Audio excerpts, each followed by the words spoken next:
Welcome to the video. We got the phone on a tripod, door handle right here. We got the good background, bike, unmade bed, bike box. Let's do it.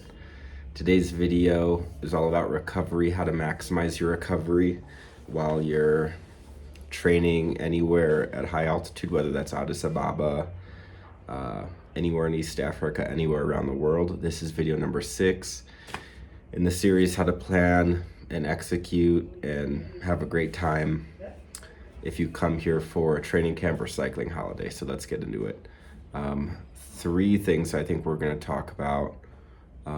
Actually, no, 4 things. So the first is you got to understand when you're here at altitude, most of Addis Ababa, like we've said in previous videos, 8,000 feet. If you ride in the mountains, you're going to be above 10,000 feet. Or if you go running up in the mountains, you'll be like 10,400 feet.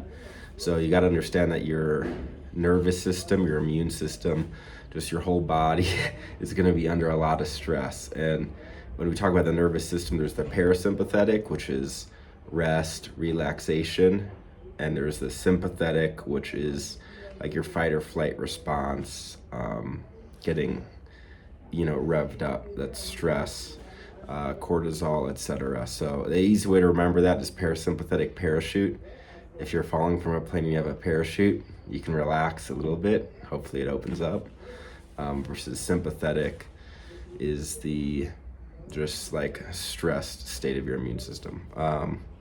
Your body's already going to be under a lot of stress, so you're going to want to do things to minimize that and make sure you're promoting recovery and relaxation. So the first thing is you want to make sure you're getting good sleep quality, and I would say the very important thing is to avoid coffee and caffeine or tea, anything with caffeine, any stimulants, because those are just gonna reduce your sleep quality and then also make it harder to relax during the day. So if you have coffee or caffeine or anything like that before your training, okay, that's good. But what about an hour or 2 hours later after you've trained, when you're gonna try to relax? And ideally, especially at altitude, you can just like take a nap or lay down, read a book, listen to a podcast, watch a movie, something like that, to make sure you absorb the training. So if you're taking caffeine, you're just gonna be revved up for hours. I can't remember the half-life of caffeine, but it stays in your system for several hours and can affect your sleep even if you have it early in the morning. So I'd say definitely avoid caffeine. And the other thing I would say is avoid alcohol. It's like, why you're coming here to altitude to make more red blood cells, then you're going to drink alcohol, which is going to increase your blood alcohol concentration. Obviously you'll have alcohol in your blood, which is going to kill red blood cells, and again just stress out your body, limit red blood cell production. So definitely stay off the alcohol. I'd say no caffeine. The other thing about caffeine is, just as a stimulant, it blocks fatigue, so it lets you do a higher workload than you should be able to do. So let's say I woke up this morning and I'm feeling a little sick or I'm feeling tired. If I have some caffeine, now I feel great because it's blocking fatigue, but my actual tolerance for, you could think of work capacity, is down here, but now the fatigue's blocked, so I'm feeling up here, so I'm going to train at a higher level, but I don't have the ability to recover from that. So that's the other danger of caffeine, is it just blocks fatigue, and it's really easy to dig yourself into a hole with overtraining. So if you don't have any caffeine and you wake up tired, just listen to your body, take a rest day. I haven't trained in like 5 days because I've been sick, and that's okay, right? I just come to terms with my body needs to heal and recover. That's the most important thing right now. So caffeine, alcohol. Another thing is meal timing. So I normally have a pretty big dinner, like a large meal as my dinner. My dinner is normally my biggest meal. With that's going to affect your breathing. So if you have a bunch of food in your stomach, you're not going to be able to breathe diaphragmatically. You're going to be breathing more with your upper chest, and that will just activate your sympathetic nervous system. your breath rate's going to be faster, your heart rate's going to increase. It's just going to be much harder to relax, and that will affect your sleep. So I would say if dinner is normally your biggest meal, try to switch it to lunch.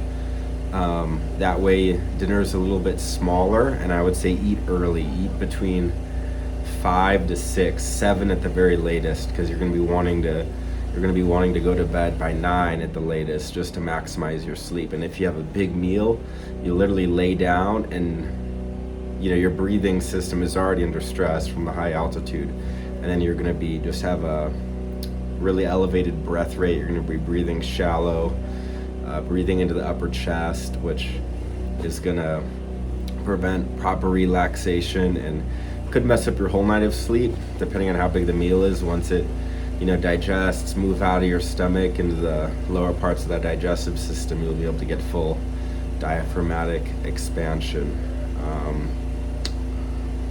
Breathing. So eating, caffeine, stimulants. Okay, the last thing is breathing. I'd really recommend doing a deep dive into nose breathing, especially nose breathing during exercise. That could be it's a whole, nose breathing and breathing pattern disorders and proper breathing could be a whole video series on its own. And I'm a certified Oxygen Advantage instructor, actually, which, if you haven't heard of it, Oxygen Advantage, it's just a breathing protocol for athletes or anyone that wants to optimize their breathing and understand how breathing works and is connected to biochemistry, your mental state, really everything. But yeah, I would say try to nose breathe, because if you're breathing hard through your mouth, you're just going to get especially here where it's really dry and there's a lot of dust in the air, because it's a very arid kind of desert climate. You're going to get a lot of inflammation in your throat, and you're going to reduce your immunity and then maybe get sick. So definitely just look into nose breathing, look up the Oxygen Advantage. There are a couple books by Patrick McKeown, who is the founder. The Oxygen Advantage, that's the title of his first book, and then his second book was called The Breathing Cure. So look up those two. The first 3 tips you should be able to implement really easily, and hopefully that helps you if you're coming here for a cycling holiday, running holiday, training camp, etc.